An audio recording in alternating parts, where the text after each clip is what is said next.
What's good? This is JVB representing SPD, and that is sportsperdiem.com. Another close call, but the Bears get it done. They improved to 5-1, defeating the Carolina Panthers 23-16. And more specifically, you got to give credit to the Chicago Bears defense, because from the first drive to the last drive, the Chicago Bears defense got turnovers when it mattered, and they were the big reason why the Chicago Bears won this game. The Carolina Panthers offense start deep in their own territory to start the game. Bilal Nichols gets the first of 4 Bears sacks on the game, sacking Teddy Bridgewater, and it looked like initially that it could have been going for a safety, but they call him down at the 1-yard line. So now it's 3rd and long for the Carolina Panthers in their own end zone, and Teddy Bridgewater, he's trying to make a play. He's trying to get some kind of positive yards, get them out the end zone at least, even if they do punt. He throws the ball into coverage. The ball tip drills to Sean Gibson, Johnny on the spot,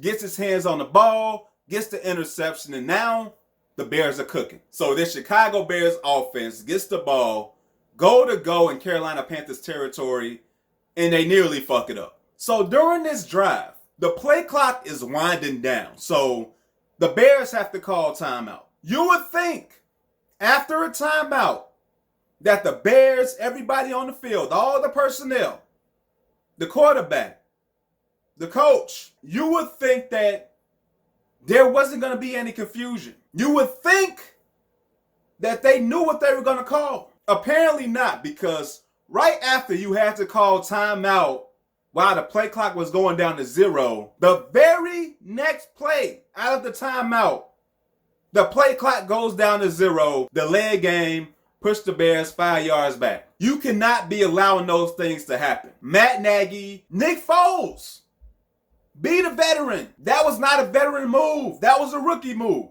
So now it's 3rd and goal, and you at the risk of not getting a touchdown where the Bears defense put you in the perfect position to score a touchdown. Fortunately and finally, the Bears do get a touchdown.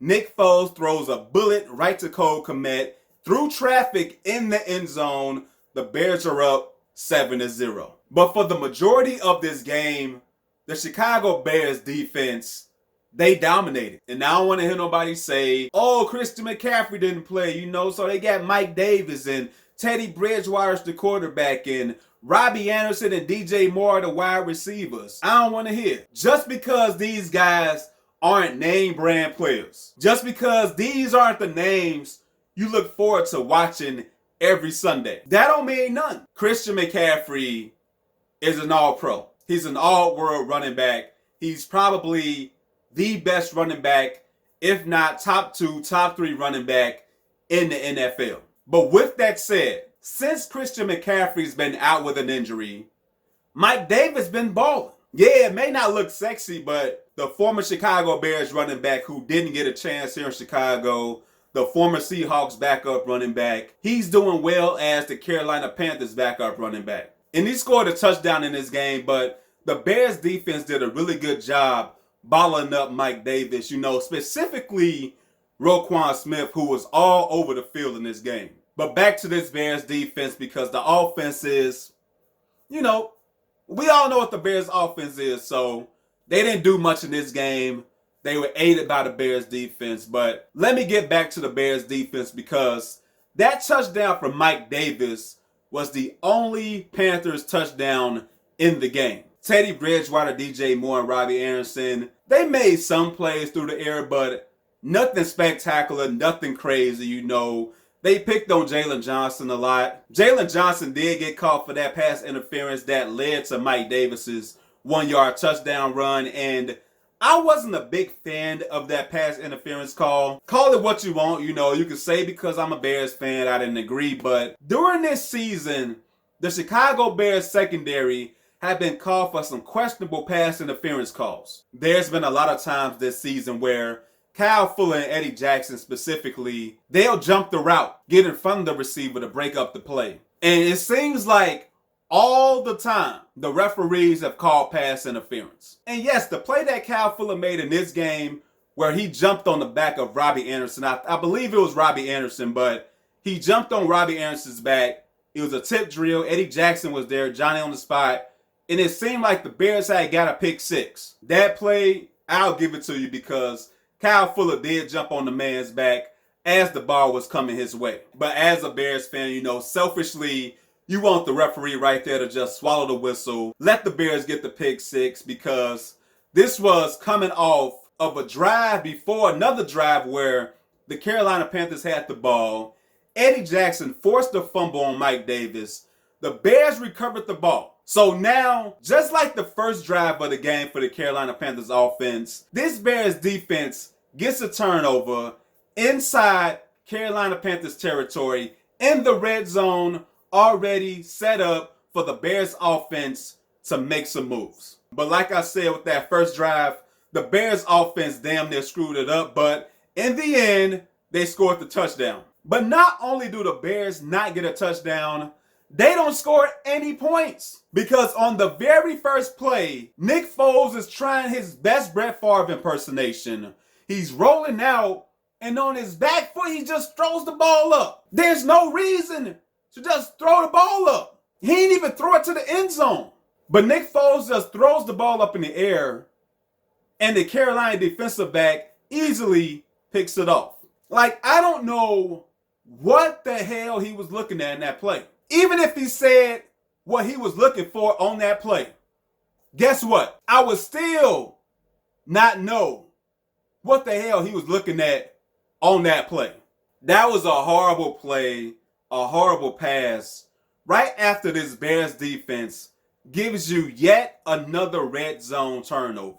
This time, they just screwed it up, and they get nothing out of it. Speaking of not getting much, what happened to the running game? Statistically, the Carolina Panthers defense, and just overall, the Carolina Panthers defense is not good. But even more so, the Carolina Panthers rush defense is the worst in the NFL. And then they lose one of their best defensive players, defensive tackle Kawan Short. So you would expect that David Montgomery, this Bears offensive line, they'll go to work. David Montgomery should have ran the ball more than he did in this game. Especially at the end of the game, when you're winning the game and you're trying to have Carolina use all their timeouts. What you want to do, you want to run the ball, you want to chew the clock. What will Matt Nagy do? He'll call a pass play. And guess what? Incompletion. And guess what? The clock stops. And guess what? Carolina does not have to use a timeout. You would think.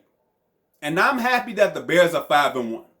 Don't get me wrong. But you would think, as the head coach, your team has come from behind multiple times this season. But watching the Atlanta Falcons, watching Matt Ryan throw the ball in this last game, watching Tom Brady throw the ball, neither one of them ran the ball when they needed to run the ball. When they needed to kill the clock, they didn't run the ball. They threw the ball, incompletions. The Bears did not have to use timeouts, and guess what happened? The Bears came back in both games and had game-winning drives. So you would think that Matt Nagy looked at the game film, that he sees this defense, the worst rush defense in the National Football League. You would think he would run the ball with David Montgomery. Run the ball, run the ball, run the ball, run the ball. But the Bears go ahead and punt, and now Carolina has a chance to at least tie the game. So the Carolina Panthers get the ball back. You know, they're trying to tie the game. Teddy Bridgewater trying to lead the team down the field, but 3 words: DeAndre Houston Carson. It's funny as hell because in my week 5 video, I talked about DeAndre Houston Carson making the biggest play of his career. He broke up that 4th down pass from Tom Brady to clinch the Bears' victory on Thursday Night Football a couple of weeks ago. And then in this game, he gets the interception off Teddy Bridgewater to clinch the game for the Bears. GG, good game, game over. The Bears defeat the Carolina Panthers 23-16 in yet another close game. But guess what? The Chicago Bears are 5-1. Let that sink in for a little bit. All right, we good. And with how the Bears have been winning these games, all these close calls, these comeback victories, you know for a fact that the media is not going to be behind this team. You know for a fact that people are going to say the Bears are 5-1. You know, that's good. But, and for those people that's going to go out and say that, you know, I can't knock that because the Bears aren't a sexy team. And they've been winning these games with less than impressive offense and a pretty good defense. It's not sexy at all. I definitely understand that. And if you somebody who don't believe in the Bears, even if you're a Bears fan and you don't believe in the Bears, I can't knock you, but guess what? The Chicago Bears have been doing this with a below average offense and a defense that's been pretty good, but not great. You know, not like everybody expected.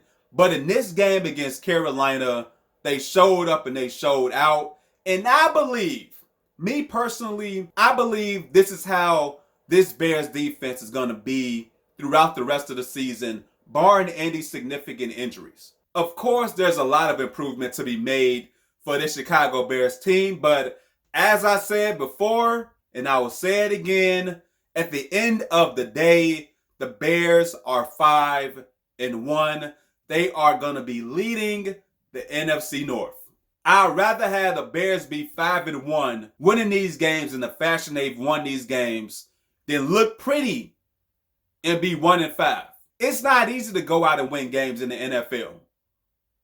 Well, unless you're playing the Jets. But the Bears hold on to win to defeat the Carolina Panthers 23-16, improving to 5-1, improving probably to first place in the NFC North. And I love it, man. I love it. We got another week of Bears victory. Victory Monday, Tuesday, Wednesday, Thursday, Friday, Saturday, and Sunday, because the Bears will be playing their next game next Monday, Monday Night Football, prime time yet again in LA against the Rams. But in the meantime, in between time, Bears fans, I know it can look better, but it can't really get that much better than 5-1. Only 6-0, but the Bears are 5-1, and I'll take it, and I'm going to enjoy it, and I hope all you guys enjoy it too. And I want to give a quick shout out to all the guys and girls who not only watch my videos, but you like my videos, you share my videos, you comment on my videos. I appreciate all you guys that much more because you guys are actively trying to grow this channel. It's up to me to put out the content, to be more consistent, but it helps so much when people comment on your videos and like your videos and share your videos. So for all of you, and you all know who you are, I appreciate y'all to the fullest. We growing this channel, you know, regardless of whatever happens, I'm gonna keep building. We're gonna keep growing regardless. But again, like the video, share the video, subscribe to the channel. And until next time, take it easy. God bless. Peace.